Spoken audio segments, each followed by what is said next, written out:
Good afternoon, everyone, and welcome to this meeting of the Civic Affairs Sub-Committee. Have we got any apologies? No apologies have been submitted. We do have 3 members online, so I'll just ask if they can hear us. Bailey Brock. Yes, I can hear you. Thank you. Bailey McLaren. Yes, hello. Thank you. And finally, Deputy Provost Parrott. Yes, good afternoon. Sorry, I'm not in the chamber. It took me longer to get back from something I was at New Tile this morning. Okay, thank you. All other members are present in the chambers.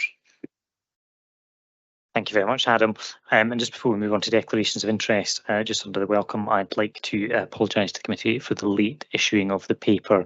As I explained prior to the committee, there were reasons for that that did mean that it couldn't be issued earlier, so apologies for that. Item 2 is declarations of interest. Are there any declarations of interest? Nope.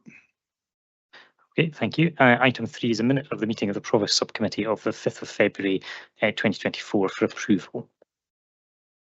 Are members happy to approve a minute? Yes, thank you. Approved. Okay. Item 4 is per 2026, and I think I'll just speak to the report. Unfortunately, Michael Boyle is unwell today and Stuart Grant is off ill, although I do appreciate we've got Mr. McDonald here, so thank you very much for joining us. Just a very brief overview of the paper, and I'll let Steve add anything if he wants to as well. But the committee paper is quite straightforward, hopefully, for everyone. As members are aware, we have been planning for quite some time for our anniversary, particularly of 70 years with the Schaffenburg, Germany, but also 35 with Cognac, 25 with Perth, Canada, and 20 with Perth, Australia, which are all next year. This was previously intimated in the previous paper. However, obviously this is now getting closer and we need to start making more significant preparations. We have sought to achieve a bigger event by bringing them together for one anniversary weekend rather than having 4 smaller events, but also we have looked to utilise other existing events that we are running as a council to also lower potential costs around any event, but also make it a bigger celebration.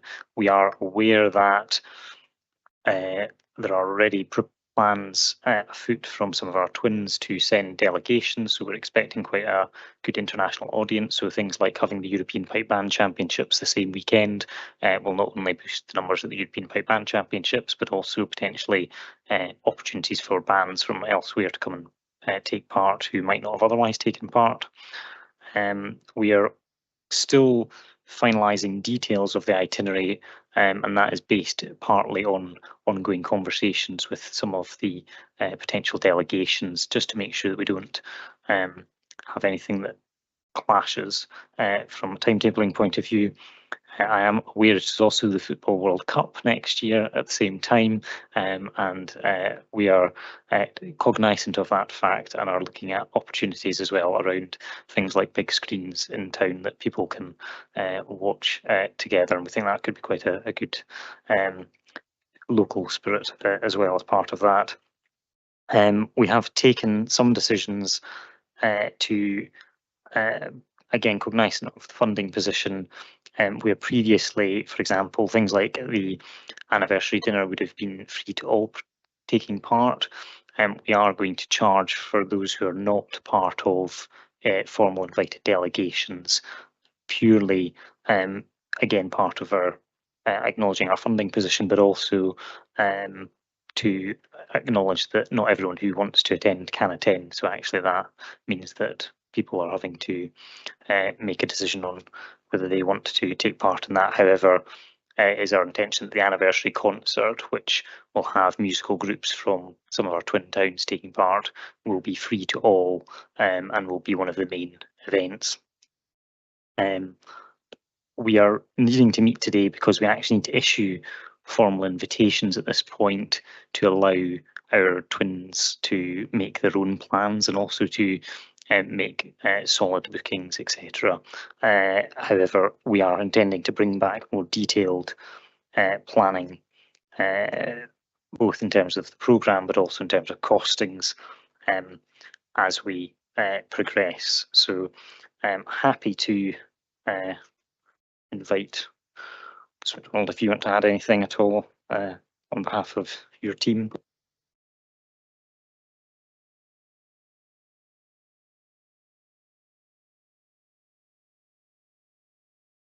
Thank you. Thanks, Provost. Steve McDonald, Economic Development Manager, Business Place and Investment. Nothing to add really on the programme or the content of the paper, just to say that obviously support for this will come from within our team, principally through our Civic Officer and our Events Officer. So we'll work with the Provost and the committee to support the development of the programme. Thanks.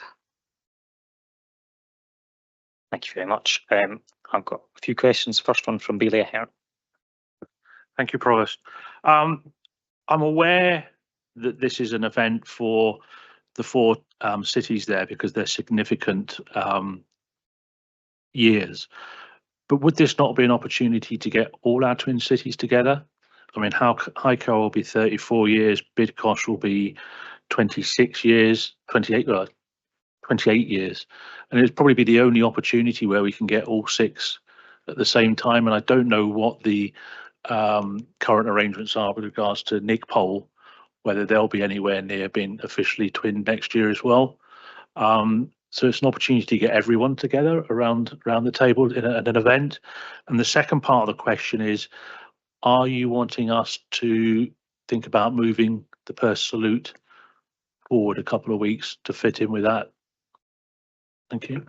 So the first question, and I'm just skimming the paper, and again, I apologise. I think due to the perhaps late revisions of the paper, we've perhaps taken that bit out, but we are inviting all of our twins to take part. So it is similar to the Perth 800 event, where although we have 4 anniversaries, we are inviting them all because we do think it is a good opportunity to bring everyone together. So just that answers the first question. The second question around the Perth Salute, that's a conversation that is ongoing with the timing of that in general is ongoing with the events team and with other people who take part, and it's not something I can give a definitive answer to at this moment in time, but we are having that conversation about not just that, but a number of events and where they fit into next year's calendar. So at the moment, it is an ongoing conversation which we'll have with yourself and with the events team. Obviously, Mr. Boyle is not here today to give a more detailed overview of that, but I can assure you it is an ongoing question that we're having, discussion we're having. Thank you. The only reason I ask is there's some participants we want for next year that we need to give details of in the next couple of months. So as soon as we can get a definite, then we can get those events, because we unfortunately missed out on a few people this year because we didn't give them sufficient time. Thank you. Absolutely appreciate that, and it's one of the reasons that, for example, we want to issue the invites as soon as possible, because also if we were holding it that weekend, then we may have participation from our delegations from elsewhere, for example. So we are keen to get these invites out as soon as possible for that very reason, and we have given a high-level overview to the participating delegations as well about what might be involved for the weekend. Bailey Brock. Thank you, Provost. It's just a question on the anniversary concert, when you're saying there'll be no charge for that. Now, will this be open to all, for anyone to? The reason I'm asking this is because I just know our summer festival we've had there, we made everything free, and people were booking but not turning up. So the ones that we had on reserved weren't notified because we didn't know until the actual day that people didn't turn up. So I just wondered, even if it was to contribute £1 and we could put it to a charity, you know, it's maybe something, I just wondered if it's something worth considering. I think, yes, we will consider that. I think we are keen to keep it open access for that particular event, purely to ensure that there are a combination of some parts of it which for the weekend which will obviously be charged, and some parts which will be free. Obviously the European Pipe Band Championships, for example, are charged, and also if we are proposing charging for the Ceilidh, then we do want it to be, there's to be some parts for free. And also I think what's not necessarily reflected in the paper at the moment, but obviously we're expecting a wider programme of events which will be taking place that we don't have the full details of yet, and whether some of them will be free and some may be charged. At the moment, I'll take that away and have a conversation with our organising team. There might be complications in terms of how we charge for that and how we collect that sort of thing, but we can definitely have that conversation, and I absolutely take the learning point that you're suggesting there of people not turning up, and we don't want to miss that. So we'll have that conversation and reflect on it. Thank you. Yeah, thanks. Bailey. Thank you, Provost, and fully support the report and the recommendations. My question is about whether we should go a bit further in some regard, and this comes from a place of concern because of the fact that I've seen many of the smaller twinning associations, particularly in my ward, struggle to sustain themselves due to ageing memberships and age demographic overall.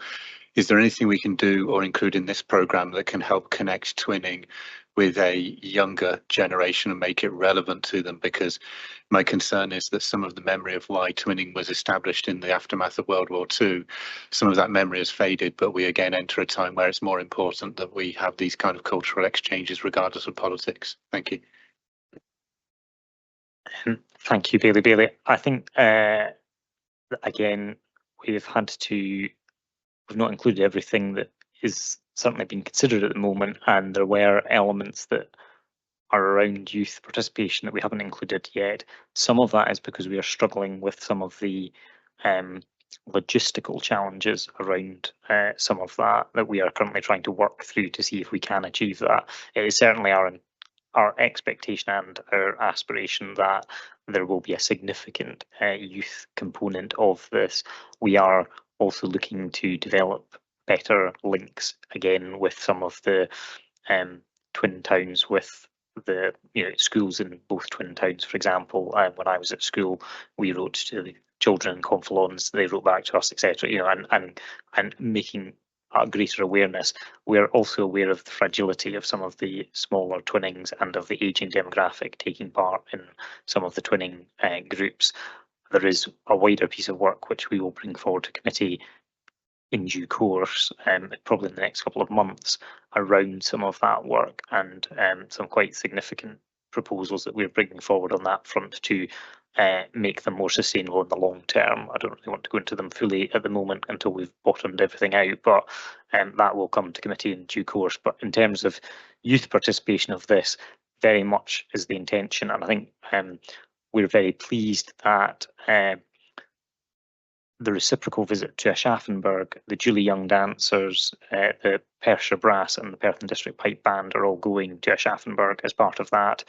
So there will be a significant youth component of that, which will really be a great opportunity for those young people to take part. And I know when I was younger and went abroad with the Fair City Singers, I got a great opportunity to take part and meet people from other countries, etc. It's something sticks with you and you do remember. So we're keen to also encourage more of that type of exchange and participation as well. So we are cognisant of that and continue to ensure that young people are embedded in the programme planning.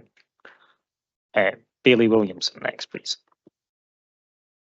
Thank you, Camille. Just sorting out the mics. My question is about logistics. It's about if we are going to try and pull together all of these town twinnings into one place, will we be working with the public transport unit, try and make school minibuses available to bring people into the towns? How might that work?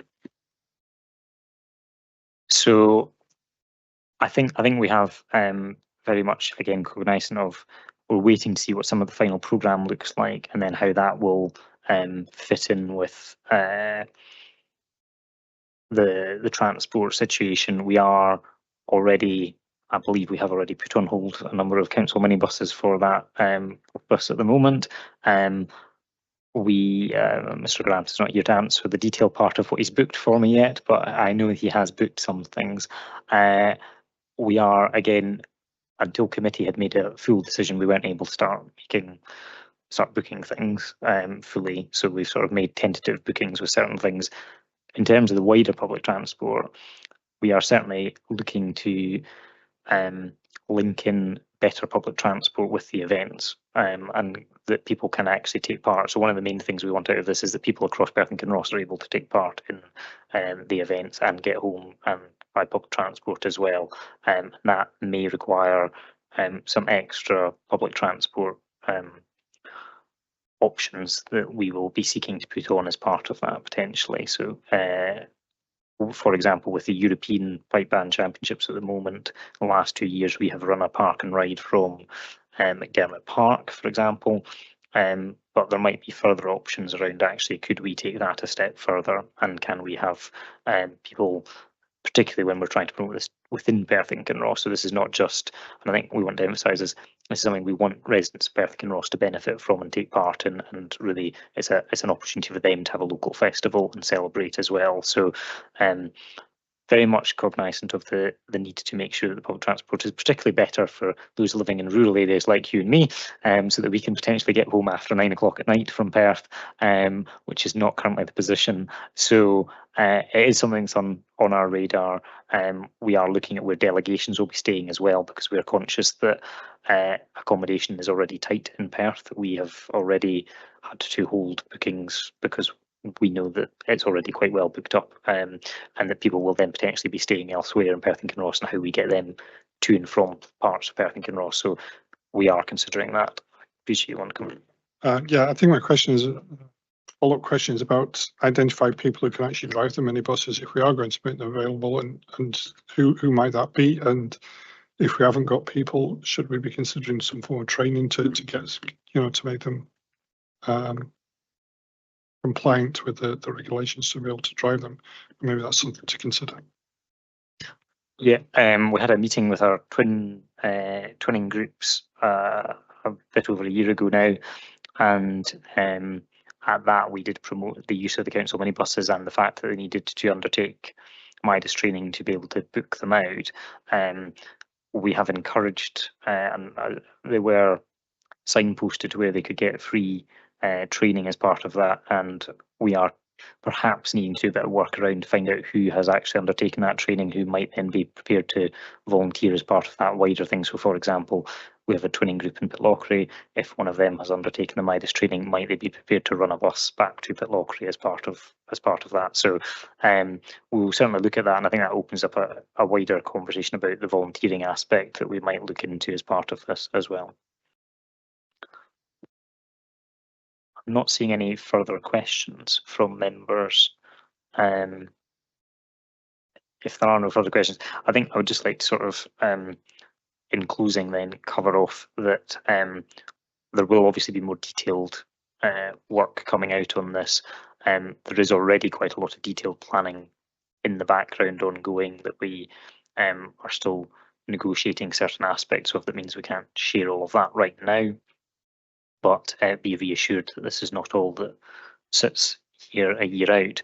And I think it is a really good opportunity for us to have a wider celebration here in Perth and Kinross that is heavily for celebrating our twinning links, but also for the people of Perth and Kinross, and that we will have a programme of events that hopefully recognises and reflects that. It is a very significant anniversary, particularly with the Schaffenberg, and therefore we do want to have something that is fitting for that as well. So we're very pleased also, I think, just since we've just had a very successful weekend, it's worth reflecting on that. We had the European Pipe Band Championships on Saturday, which were very successful. That's their second year, and they are returning for a third year next year, obviously, and that has now been announced. We had very good feedback on that from the organising committee, and also we have taken away a number of learning points from that we will make adjustments to how we've planned that for next year. But also just on the Perth Salute, which was a fantastic afternoon as well. And again, we've taken some learning away from that we will reflect in next year's planning. But it's been a really good summer, and I think just in their absence to thank our events team and the wider Perth and Kinross team that make these events happen, because it's not just, Mr. Boy, Mr. Grant perhaps are losing their hair a bit on some of it. Actually, there is a huge wider team that are supporting that, including our parking and civil contingencies team, for example, that take part in that, and also a lot of the regulatory services team. There's a huge amount of people that are involved. So thank you very much to all of them for giving up time over the weekends, and indeed many weekends, to organise these things. If there are no other questions, are members content that we, in fact, I'll ask, is there any comments that anyone wants to add before I close? If there are no comments, then are members happy to agree? And thank you, Deputy Provost, for agreeing to formally second and provide a comment. So I'll move the paper, and the Deputy Provost is going to second it. Thank you very much. Can I just say that first of all, I'm fully in support of this paper, and I'd like to echo what you've just said about the events at the weekend, and thanks to the events team. Both the pipe band championships and the salute went very well indeed from my perspective. And I'd like to thank the Provost for the hard work he's put into organising next year so far, a little bit of which I've been involved with. I'd like to pick up on the points made by Bailey and others, I think, in terms of, I think, you know, continuing and fostering our twinning links in the difficult world we live in are of vital importance, and I certainly support the desire expressed by Bailey that to, if you like, rejuvenate our twinning partnerships to a younger population who may not be, if you like, aware of the reasons why we have them and why we should consider them, and I think that's important going forwards. I pick up on the points made by Bailey Williamson about transport. Certainly the business of drivers for minibuses is well to the fore of the community transport forum that I take part in, and I think that there might be a case here for the public transport unit talking with the bus companies about laying on one-off extra late buses, which would cost us, but I think it's probably worth doing for an event of this nature on the relevant day or days in question. Thanks very much. Thank you, Deputy Provost. And I heard that as you volunteering to lead the elected member side of twinning transport planning for next year, and I'm grateful for your volunteering. Yeah, no, happy to do that. But I absolutely concur with everything you said there, and particularly that there's a lot of opportunity to make positive around enhanced public transport offering for next year as well. So, members, are we happy to agree the report? Agreed. Thank you very much. Agreed. Yeah. Members, that concludes today's business. Thank you very much for your attendance, and we shall see you all soon. Thank you. Thank you, Provost.